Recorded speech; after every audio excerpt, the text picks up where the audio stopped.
Reason D&D is so popular is for two primary reasons. One, 5th edition has made it very accessible for the players to get involved. In fact, there's very little players need to actually do to be involved in the game. A lot of the weight falls on the dungeon master to kind of help the players along. And that's a good thing in terms of getting new players involved in the game. However, the rules are crunchy enough for you to be able to break them and manipulate them and power game. And so you combine those two things together, and there's this steady slope of new players coming in, getting to understand the game, getting better at the game, and then all of a sudden being able to power game and be able to make these player characters that are amazing. And so there's this slope that happens by allowing a very low barrier to entry with a fairly decent high skill set once you get into the higher levels of mixing and matching and players and magic items and different classes and feats and what's allowed and what's not allowed and variant rules. Dungeons and Dragons becomes very crunchy at higher levels, even mid levels, anywhere from 3 to 7. There's some really cool combinations that you can start to build. And because there's so many expansions and books and those kinds of things, then now it gives us access to different information and new spells and new feats and new things we can do and new races and new backgrounds. And you get the drift?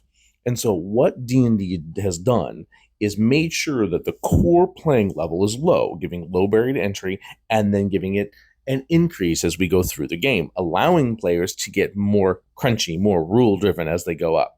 Now, for dungeon masters, poses a huge problem because depending on your table depends on what you need to throw at them, what you can throw at them, the balancing of the encounters, because it's so subjective to how the players are building. There's no concrete way of building something that a lot of other systems have. A lot of systems are very concrete in the way that their levels are designed and the way their characters are. And so therefore balancing encounters and putting things into them, it's very simple to do. You have a player levels of this level, this is the kind of encounter you build, voila, we're done. If I have a bunch of power gamers at level 2, they're going to be a completely different ball of wax than my daughter and her friends at level 2. My daughter the other day told me that she wanted to make a half-elf rogue, and the character just liked to stare at people because it was funny.